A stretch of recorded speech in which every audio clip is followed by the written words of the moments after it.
Hello there. The Cinema Courtroom is now in session.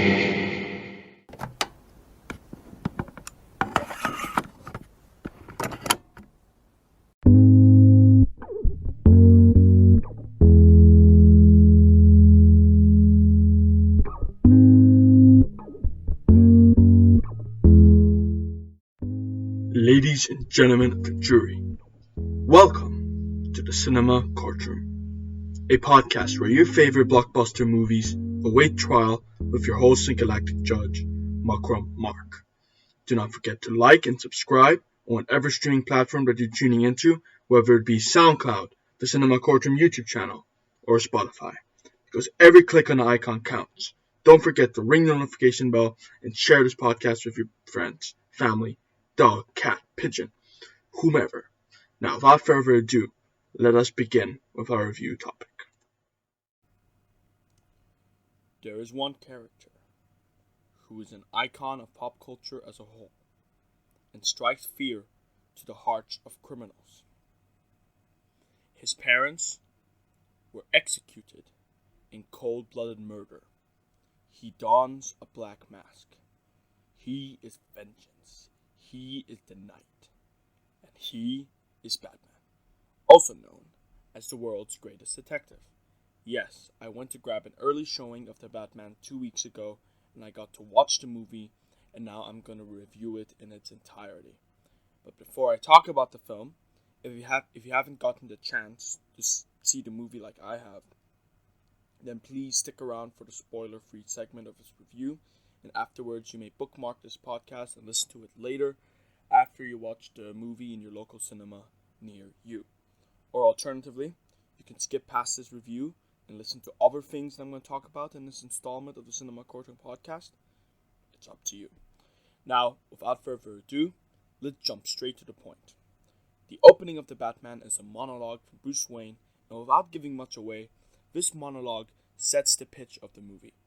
A broken, psychologically scarred Bruce Wayne who had failed to preserve his faith in the citizens of Gotham City.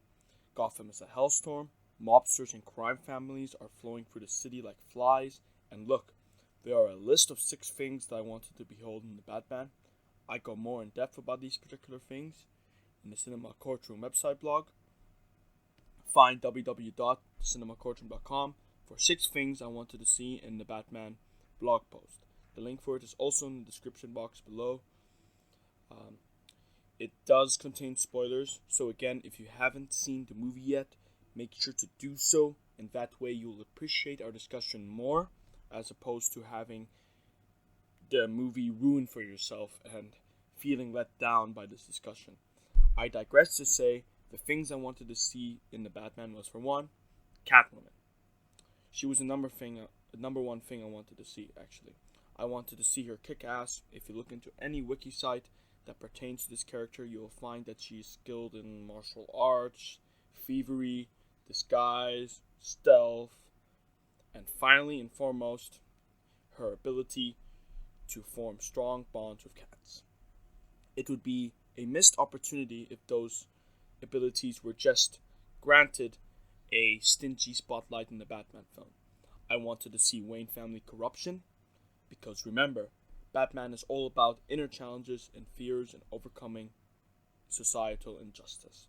What if he has to deal with the burdens of his own corrupt family? The Waynes today would have, let's face it, they would have the most television airtime, and their faces would be slapped on the cover of any popularized magazine or, the BBC. The paparazzi would surround them at every corner about Gotham tax evasion scandals or any of the possible crimes that any of them have committed behind the scenes. So, with these given scenarios, Batman's ideally supposed to be a realistic and grounded hero wearing a masked outfit. Watch Zack Snyder's Batman vs. Superman, for instance, where we see Bruce Wayne, who is a real person with real challenges, take on an alien because of his own sense of morality. A god with laser beam eyes shouldn't go from saving a cat from a tree to burning the whole building down and depriving sapiens of their cosmic value, which is essentially going to, spiral into a boys or invincible situation, if you get my reference. The third thing I wanted to see was heavy violence and fuel to the firestorm of, the no-kill debate. The Batman stands out to me for two reasons: heavy violence and, as I've said, the no-kill debate. I'm going to tell you something right now. I do not hold any biases toward Batman's rule for as long as it is effectively intertwined in the story in one way or another. We need a solid story. Give us that, and the caliber of the screenplay will decide for itself whether Batman killing a villain is justified. Even Robert Pattinson, who plays the Batman, weighed in on Batman's no-kill policy, and I quote, "There is this rule of Batman. He must not kill.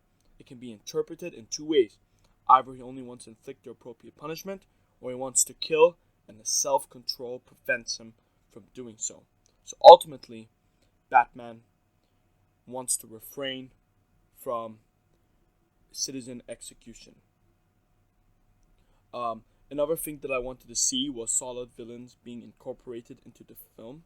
A solid villain makes Batman a significant and likable character, obviously. I kind of wanted to see Dick Grayson as Robin, Batman's sidekick, but I'm going to tell you right now, it's good that I didn't, although I have one or two theories about, Dick Grayson being the mayor's son. And finally, I wanted a proper resolution.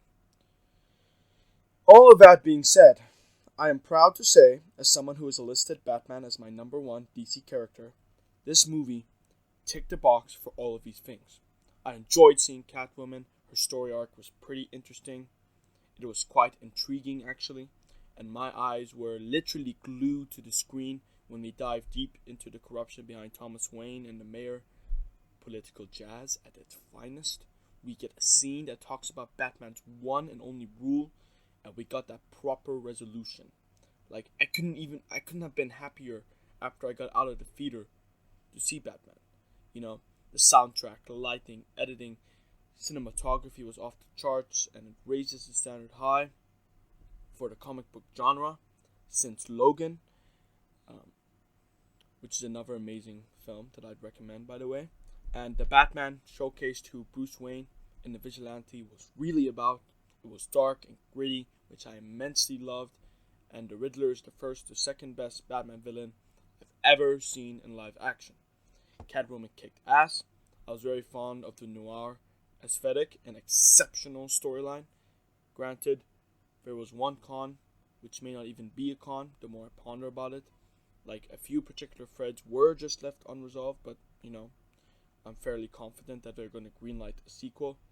So, that being said, this is actually, more of a clear indication that the producer is ambitious and has an increased level of confidence in their next product. And now, it is time to talk about spoilers. Okay, guys, now I'm going to give you one last warning. Turn off this podcast if you haven't seen the movie yet, and if you have seen the movie, I invite you to join our discussion here in the Cinema Courtroom. Alright. Now, how glamorous was it to see the Riddler unmask his true, not so glamorous intentions? I honestly liked how Matt Reeves, the director of Batman, drew parallels between this villain and the Dark Knight. The only difference is that the Riddler is a intellectual serial killer, but they both share parallel goals, right? I mean, they both want to rid Gotham of its sewage filth. When I saw this movie in IMAX, which is the way to see every single blockbuster movie, by the way, I doubt I'm going to get sponsored for saying that line, but hint hint, IMAX, if you're watching this podcast, I could do with the sponsorship revenue. Anyway, and when Batman banged on the glass while yelling, "What have you done?" and we have the Riddler singing Ave Maria like a maniac, I actually felt the seat shake a bit when Batman struck the glass. Maybe it's because, I saw it on IMAX, and the sound was so freaking phenomenal, but that scene was just brilliant. The Joker's appearance did feel like fan service, but it made sense, I guess, because, well, who else would be locked up in Gotham Asylum? And what other DC villains do fans enjoy watching? You know, I'm all for new villains, of course, because each director has fresh takes for each of them. But no one's gonna get bored of seeing the Joker in another Batman movie because he's an iconic villain. And I'm under the impression that Catwoman was bisexual because she had a very, very close relationship to her friend or girlfriend, ex, or whoever. But that's just me making an assumption. Because, they got to sneak in that LGBTQ plus representation one way or another. And she got murdered later in the film. And that seemed to have scarred her significantly. Anyway, the movie definitely ticked the box for Selena Kyle's motive on why she wanted to stop criminals in Gotham and become a vigilante herself. Nirvana was a perfect music choice to be featured in this film. I like listening to her music, so perhaps I'm a tad biased in that regard. But hey, it aligned with the tone of the movie.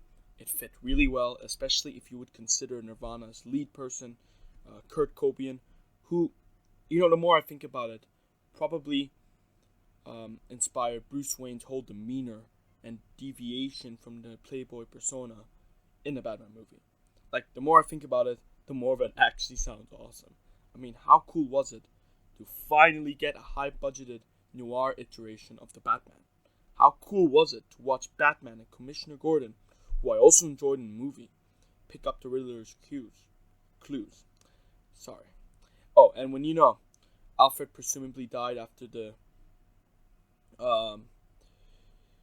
Riddler attempted to murder Bruce Wayne, and I was like under the impression that it was going to be the Aunt May situation from No Way Home all over again, where I was like, there's no way they actually went through with it, and then crap, they actually did go through with it. What the hell's going on?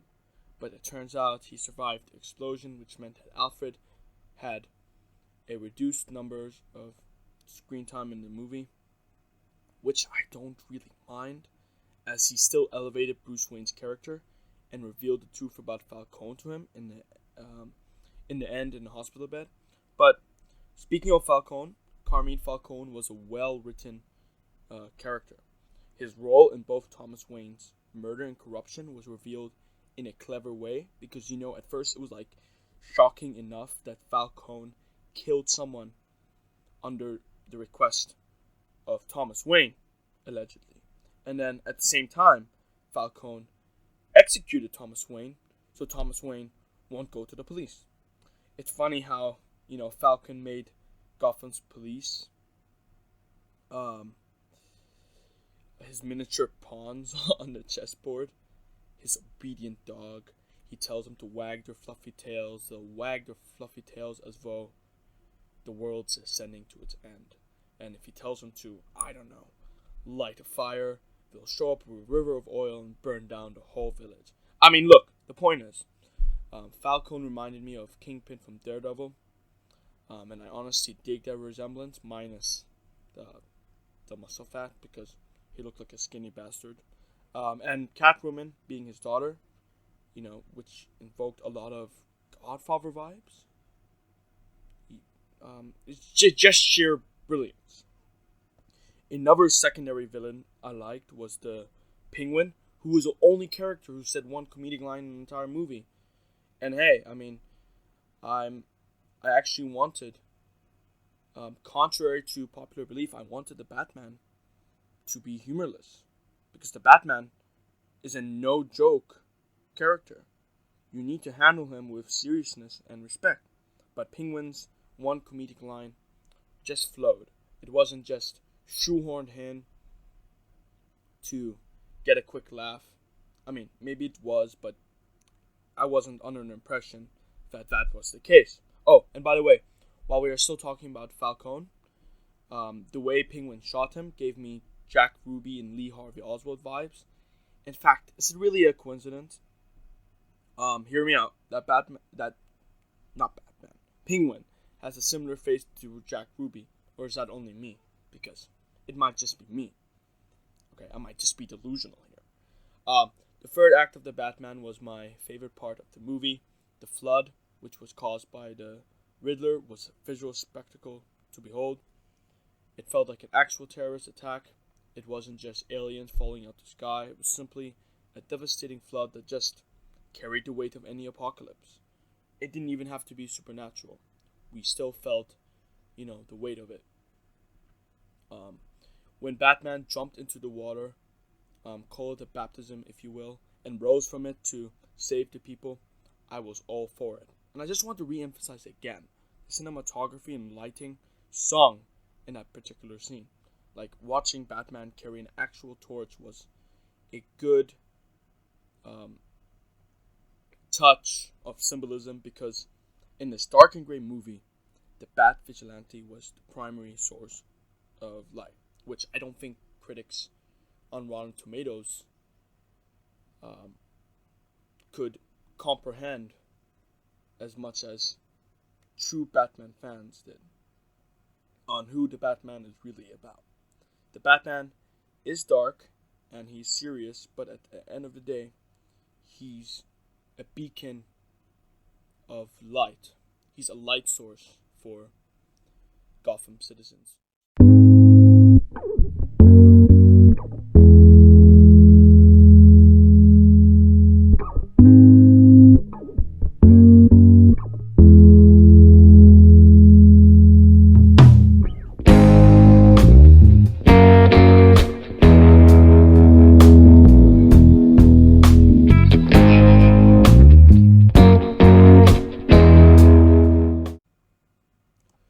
And now we begin to approach the post-sentencing hearing. What is the post-sentencing hearing? Well, I'm glad you asked. In the first half of the Cinema Courtroom podcast, we review one of the films that I have selected: old and new, big and small, underrated and overrated, the broken and the damned, black, white, brown, orange, purple, blue. Then, in the second half of the recording, I assemble all of the leftover topics that pertain to the film industry in general and integrate it into one post-sentencing hearing list. Think of it as an after party that is long overdue, where you are invited, or in judiciary terms, an invitation to a retrial in order to rectify an unfair hearing. Because sometimes, like the organic sapient I am, I find that I've been too critically generous or harsh about a movie, so most of the time, my opinions do change after a rewatch or two, which means I am compelled to review it again in a post-sentencing hearing. If you listen this far into the podcast, I salute you for sticking around to the second half of the Cinema Courtroom show. If you enjoy what you're hearing and what I have to say, if you haven't done so already, I would very much appreciate it if you give this podcast a reshare and like this podcast by clicking the thumbs up or heart icon on whatever platform that you're listening on, whether it be Spotify, SoundCloud, or the Cinema Courtroom YouTube channel. This way, you'll be supporting the Cinema Courtroom as well as its future episodes, installments, and assets. That being said, I salute you in advance for your generous engagement and support, and I sincerely hope you continue to join us in the ride to success. In this hearing, we'll be talking about my time in the Middle East Comic Con convention, fan favorite movies from other fans I interviewed at the convention, my thoughts and insights on The Flash erasing the DCEU, a few of my Doctor Strange cameo predictions, and to finish it off, I'll be giving you my thoughts on the Oscar nominations, because I actually have a few things to say regarding that. Now stay tuned, sit back, and enjoy. The Cinema Courtroom is now in session. Let's begin with my time at the Middle East Comic Con convention. By the way, if you're watching this podcast on YouTube, I'll be rolling camera footage that I captured from Comic Con. Feel free to take a look. There were a bunch of celebrities and famous comic book movie stars that I got to meet and interact with. Ming-Na Wen, who's considered to be a Disney legend, starred in a live-action iteration of Mulan, which was notorious, by the way, and who the Star Wars fandom commonly associated as the character Fennec Shand from The Mandalorian and the Book of Boba Fett, stood next to a Boba Fett cosplayer. It was truly a remarkable sight to witness.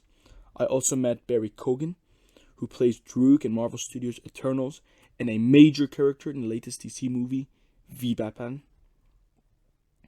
I won't spoil it just in case you skip past my spoiler discussion of the Batman. But I do have a spoiler that I'm obliged to share with you. Are you ready to hear it? Are you sure? Okay, drum roll please. The Cinema Courtroom is delighted to welcome Barry Keoghan as a guest on the Cinema Courtroom show. No, he isn't live on the podcast or beside the microphone or anything like that. It's pre-recorded, but I managed to get a short interview with him with a shy portion of exclusive information that you're not going to get anywhere else, but none other than the Cinema Courtroom podcast. So I'm going to reiterate it again. You are not going to be getting this information on any news site or blog except the Cinema Courtroom. I only got to ask one question, but it's already recorded, edited, and everything, so all that's left is to show it to you. But I will tell you what if I show it to you like now? Because I'm generous and nice and want to share the experience of getting to talk to Barry with you. That being said, I welcome Barry Keoghan to share his valuable insight about his comic book career and what it takes to be in those comic book movies. Enjoy. Alright, bro. Up in here. Yeah, I've been looking forward to meeting you. You too, bro. Can I ask you one question? Yeah, of course. Okay, so you've been in major movies like Dunkirk, all of which are non-comic book films. Mm-hmm. How different is it to actually be in a comic book film, like the Batman and the Eternals? How would you say? It's, well, there's a big fan base behind the comic book movies to carry all that image. So much facts and stuff like that with the characters. So you kind of have to pay homage to that. If you get me? Yes, sir. Thank you so much. Yes, I got it. Thank you so much. Come on, Barry. What did you guys think? I, for one, benefited from Barry Keoghan's response to my question, and I sincerely hope you guys did as well. But look, whether you'd like to believe it or not, Comic-Con isn't just about meeting celebrities. It's about other things as well. I mean, sure, people miss half of the convention just to wait in line to meet them, to get their autograph or photograph or whatever. Like, from my own experience, it took me 5 hours. 2 hours to get a voucher and another 3 hours to wait in a long-ass line. The total time it took was 5 hours just to meet the celebrities that I intended to talk to and interview. Lucky enough, I had just a few hours remaining to enjoy the exposition. But still, what makes Comic-Con Comic-Con is getting to know other pop culture and movie enthusiasts and getting acquainted with them. For a matter of fact, I'm about to just share one more interview with you. I asked Bo Tato, Arctic Eerie, Neptune, Ace the Menace, and various others a simple question that led and inspired phenomenal answers. We're here at the Cinema Courtroom show, and I'm going to be asking people what their favorite movie is. And I hope you're interested in hearing your insight. So, what is your favorite movie and why is it your favorite? Well, I'd say easily Wolf of Wall Street because Leonardo DiCaprio was easily snapped into the character. He was able to teach us about business without actually teaching us about business. It's just the comedy aspect and the movie aspect was just perfect. It was perfectly balanced in between. How about you? My favorite movie, I would say The Shining, because when Stephen King wrote the book, it was actually very similar to the film. So that's why he took that inspiration for The Shining. And then I would really have to honestly enjoying this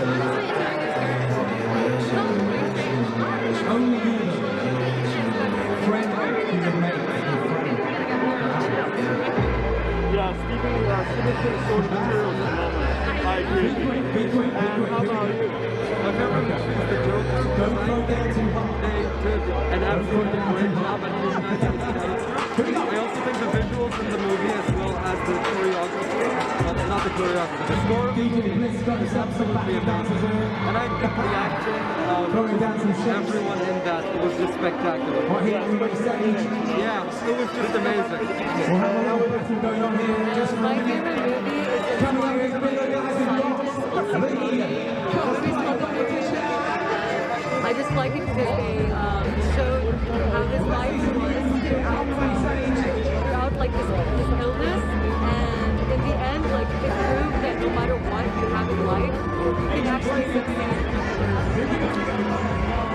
Wow, that's great. So,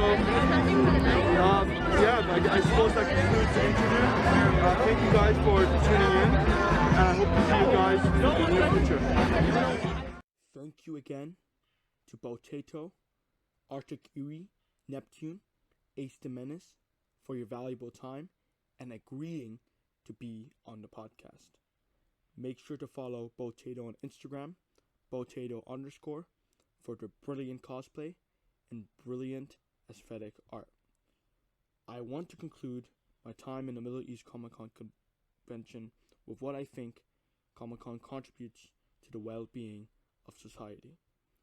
First of all, Comic-Con isn't for people who think Fantasyland is real and care about nothing else in the world.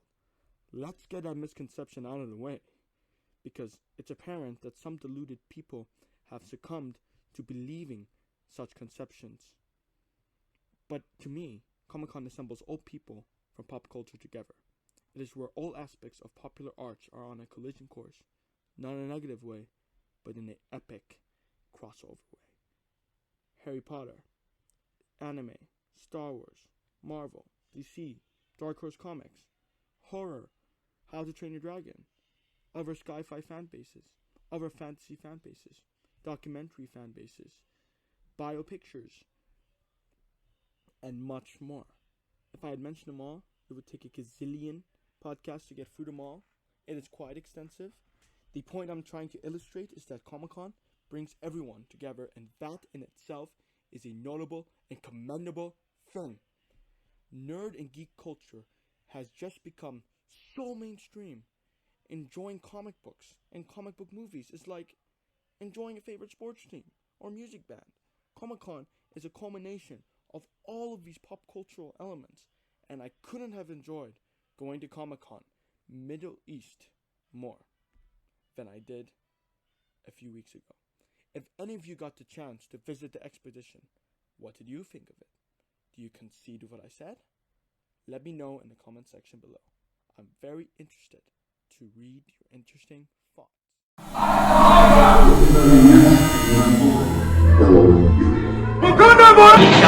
Hello there.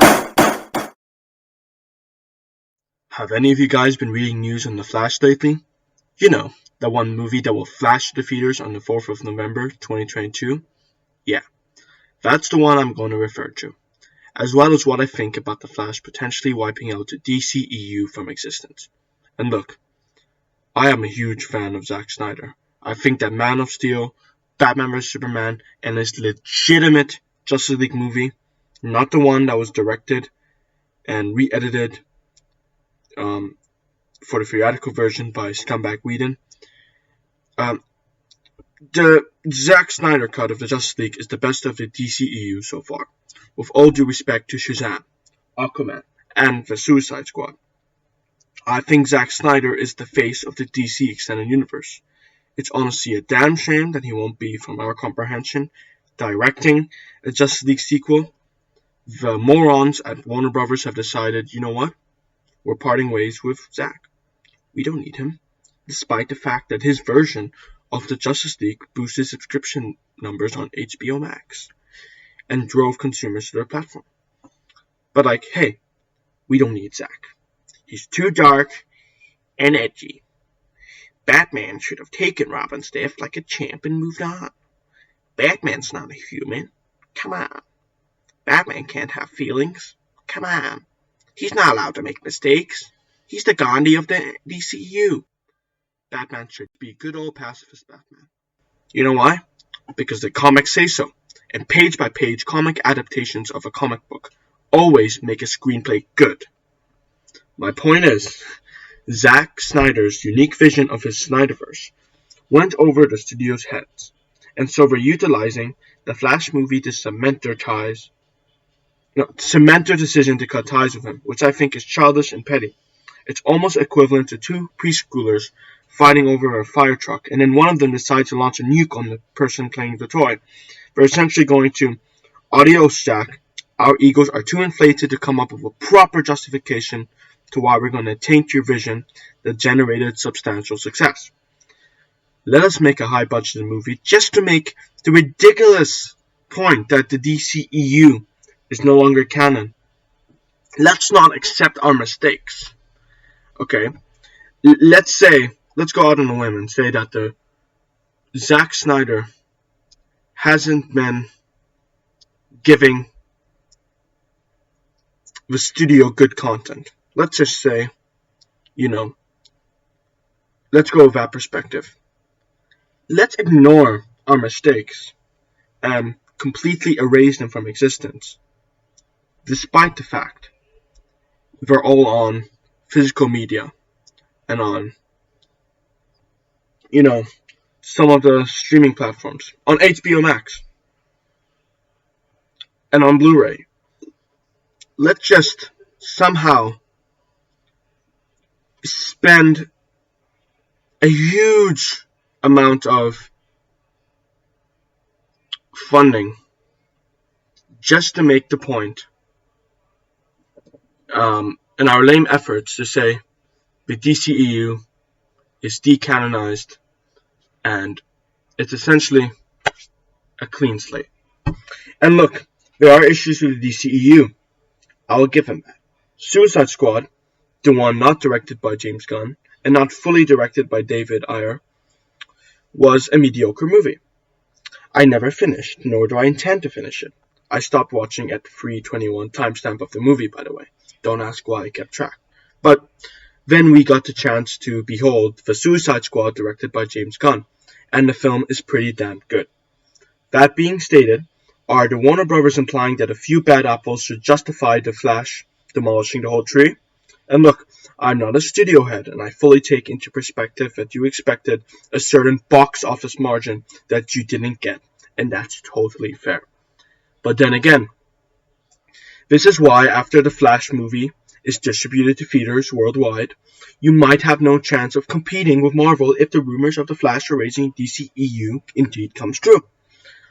I love both Marvel and DC, and I think everyone deserves the luxury to enjoy both, without despising the other, because I honestly don't get that division. But then when it comes to distributing live-action comic book blockbuster films, competition drives the studio's stamina to success. It motivates you to produce caliber content and take the spotlight from Marvel. And then Marvel could, take the spotlight back from DC. Like, I'm sure you're familiar with the game Hot Potato, right? In case you don't know, where one person passes the potato to the next person, a film's success is a potato. But then if you go through the ridiculous decision to use the Flash as a weapon against the Snyderverse, then Marvel is the only studio that's going to have the potato. And let me just tell you, that hot potato of box office success is burning for Marvel like a frenzied flame. Which is a real and unfortunate shame. Doctor Strange is an exceptional movie. I watched it around 3 to 4 times, and it always makes me want to rewatch it again. That being said, I couldn't have been more excited for its sequel, Doctor Strange in the Multiverse of Madness. Patrick Stewart is returning as Charles Xavier, by the way, so I'm greatly anticipating that. We could possibly behold cameos from across the infinite multiverse, but unfortunately, a 2-hour runtime cannot do justice to a vast number of infinite universes, which means I can only predict what limited number of characters will show up in the Doctor Strange sequel. My actual predictions of who might show up in Doctor Strange are these 3 characters. Beginning with Tobey Maguire. I think that Tobey Maguire could possibly show up. After all, Sam Raimi is directing Doctor Strange, and he was always eager to direct and write a Spider-Man 4 after he directed Spider-Man 1, 2, and 3.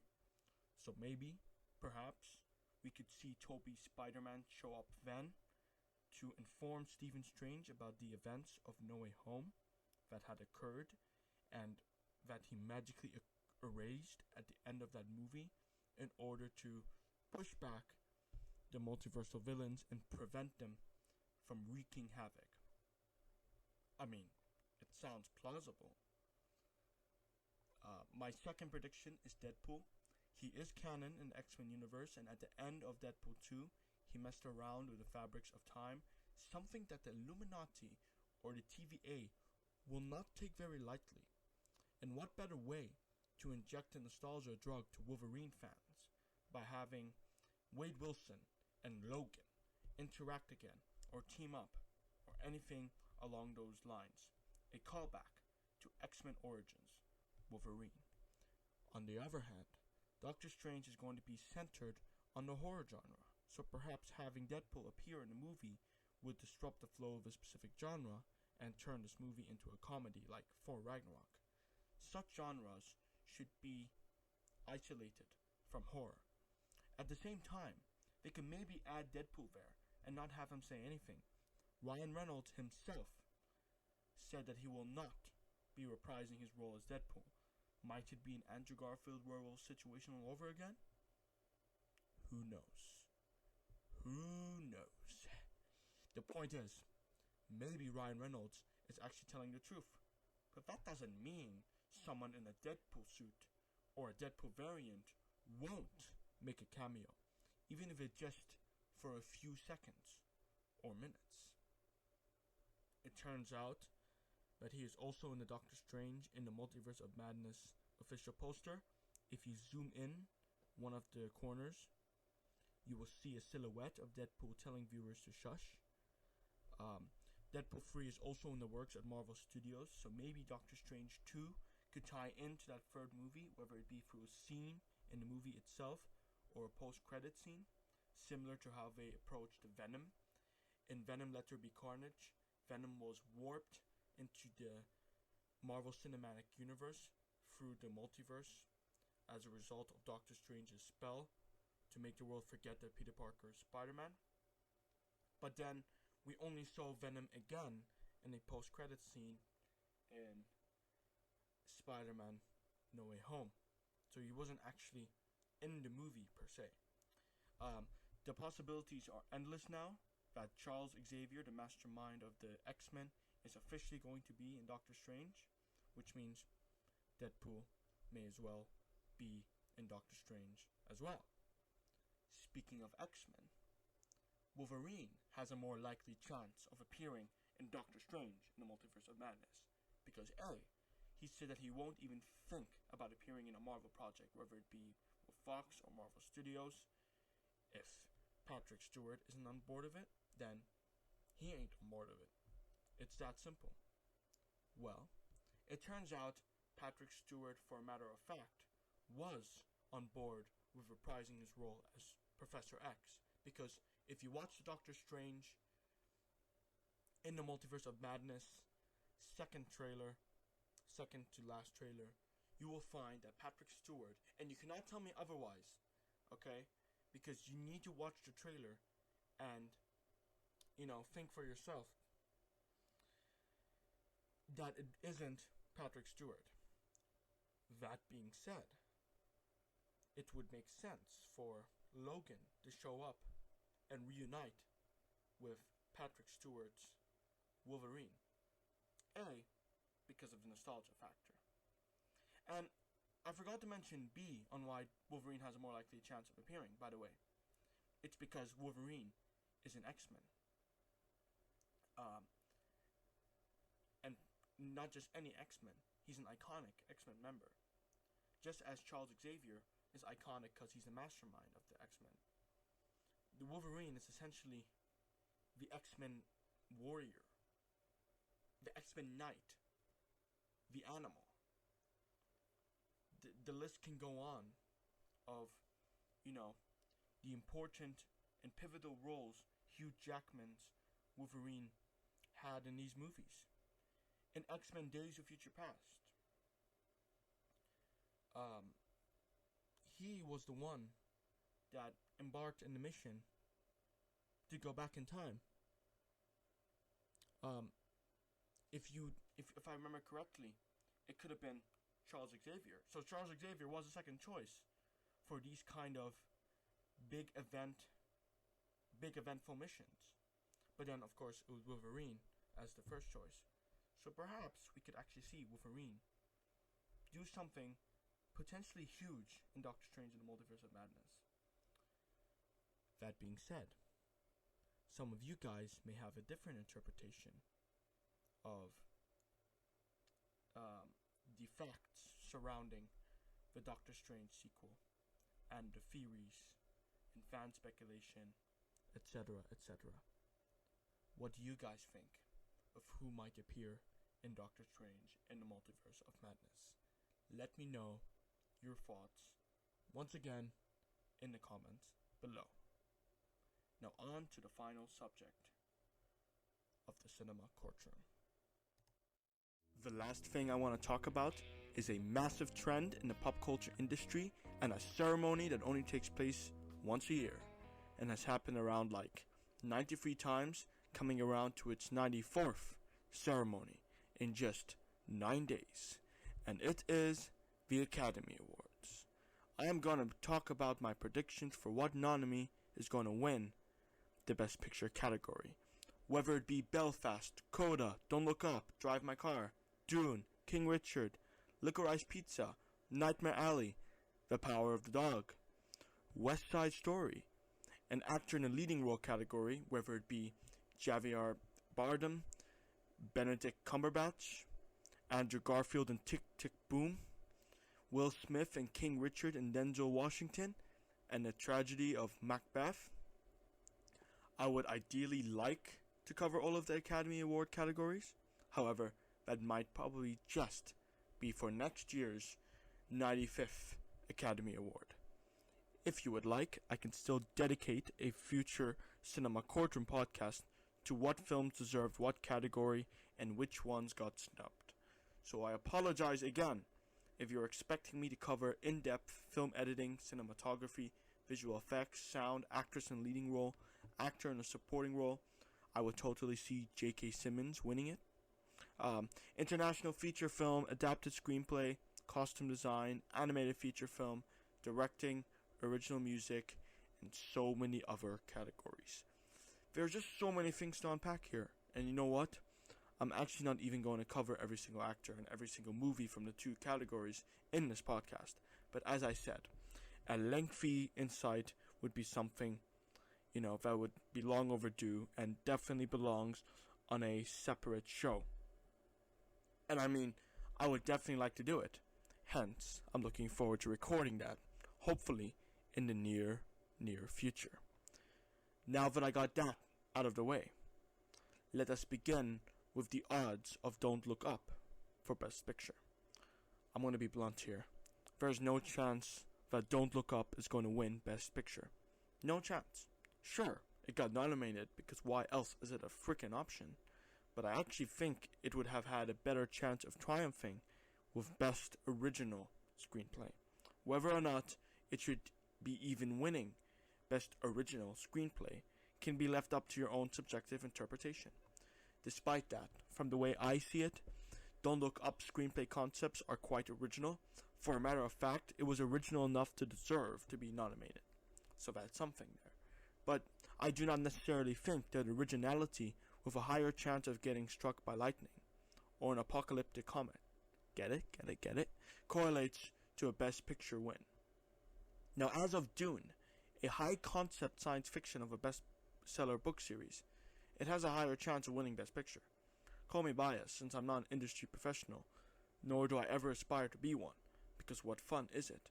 But Dune has higher ratings on IMDb, 8.1 out of 10, than Don't Look Up does, with 7.2 out of 10. And, if you don't trust IMDb for some reason, then I'm going to mention another metric.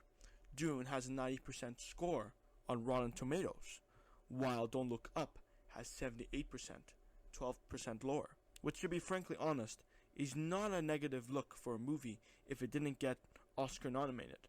But when you're competing with a movie like Dune that has increased ratings in their possession, I don't know, man. It might not even stand a chance. But then again, Dune's screenplay is not original, while Don't Look Up is. Dune, in case you didn't know, or I may just be stating the obvious, is literally an adaptation of Frank Herbert's book. There is nothing original about it. But as I said earlier in this segment of the podcast, originality and Best Picture don't always correlate to each other. So I mean, a Best Picture and Best Original Screenplay don't always meet halfway. Dune is not original, sure, but when you consider the colossal budget, wide-ass landscapes, the general audience not being alienated to the universe, heck, I'm part of the general audience statistic for Dune. I never read any of the books, and I gotta watch it as its independent own film. And even I have to make the assertion that the film does a phenomenal job at selling the story to me. That being said, we have to ask ourselves what makes the best picture according to our own criterias. Could it be social relevance? A message being conveyed? Good acting? Visual intrigue? Originality? Which I don't think correlate to a best picture, but hey, some of you may think that it does, and I honestly don't blame you for holding such perceptions. In this day and age, original screenplays are being eaten up like the extra crispy tenders in KFC. It exhausts every writer's creative power to conjure an original screenplay that hasn't been written or thought of already. So to have an original best screenplay, like I think Don't Look Up may as well have, is a real accomplishment that shouldn't be unnoticed. To digress, we as the audience have our own preset criteria to what makes a best picture a best picture. Audience scores have so much bearing and shouldn't just be up to the industrial professionals in black and white suits and the mustache twirling villain critics, because when a vast majority of the audience, being the 90% for Dune, can agree that the product is exceptional or entertaining at the very least, it means that the picture resonates with most of the audience and has mass approval. It meets all of our criteria. That being stated, what do you guys think? Do you think Don't Look Up should win Best Picture? Or should it just win Best Original Screenplay? Let me know your thoughts. And I hope you guys are looking forward to the Oscars as I am. We have now reached the end of this podcast. Thank you for tuning in to the Cinema Courtroom show, where we critique movies. I had a lot of fun doing this podcast, so make sure to subscribe if you enjoyed episode 1 of the Cinema Courtroom. And I hope to see you guys again in the next episode, where we're going to talk about yet again another movie. As for what movie it's going to be, well, I'm going to tell you. Right now, for a matter of fact, it's going to be El Camino, a Breaking Bad story. Keep your eyes out on when the next episode will launch on the YouTube, SoundCloud, and Spotify platform, and find out my thoughts on El Camino, a Breaking Bad story. Thank you once again for listening till the end. I'm your galactic judge, Makra Mark, and I hope you have a spectacular day.